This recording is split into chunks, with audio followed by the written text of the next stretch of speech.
Nandito ako sa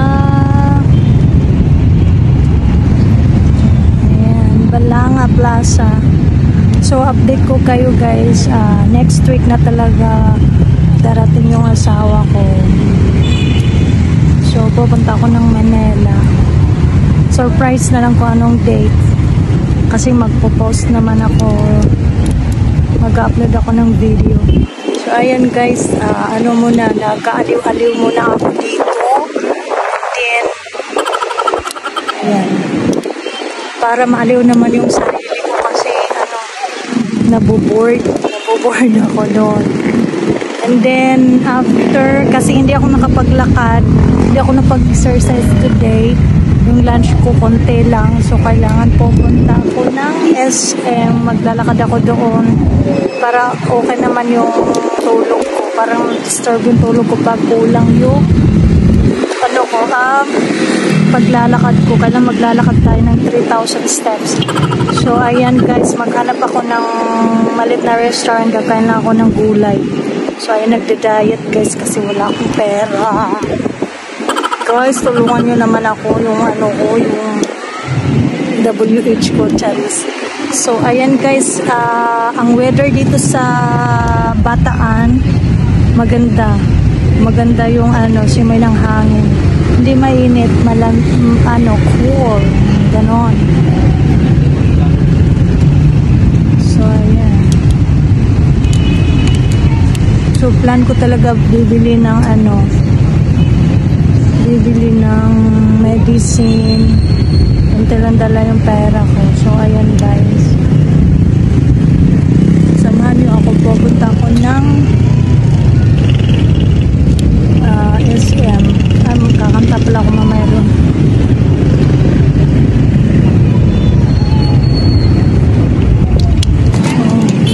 Windy siya guys, malamig.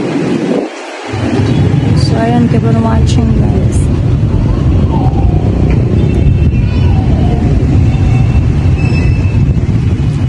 So ayan po yung highway, daanan papuntang SM.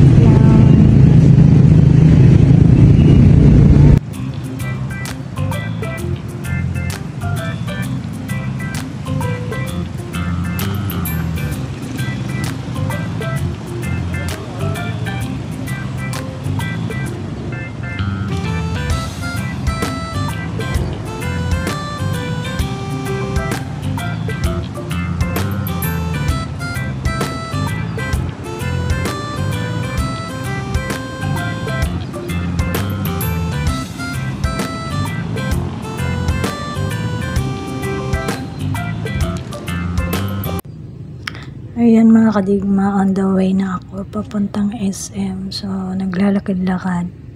Hindi ko kaya nang mag-vlog sa labas akong mag-isa. Kasi hindi talaga camera, yung gamit ko is cellphone. Pasensya na guys. So ayan, enjoy lang kayo guys.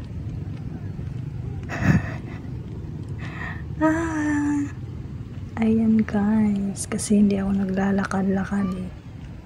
Kailangan talaga para naman hindi tayo, para gagalaw yung maganda yung galaw ng katawan. Charis! Samahan niyo ako guys. Ayan.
Hello to Kadigma. So guys, update ko kayo sa asawa ko.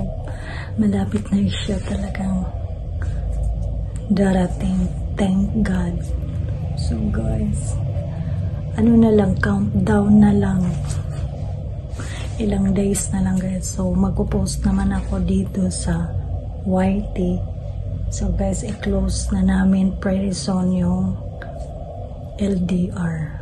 Pero after sa 1 month, open na naman namin yung LDR kasi hindi pa tapos yung inantay namin. So I hope maging okay na kasi nalulungkot ako.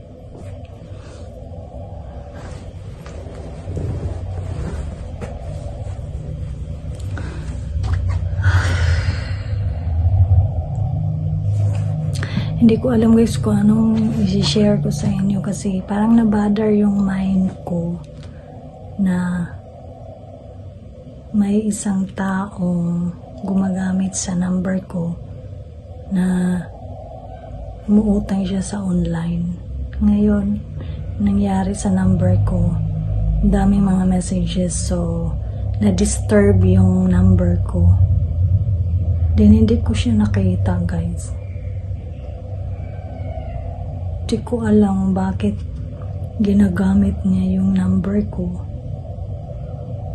Wala naman akong ano sa kanya. Wala akong utang kahit saan.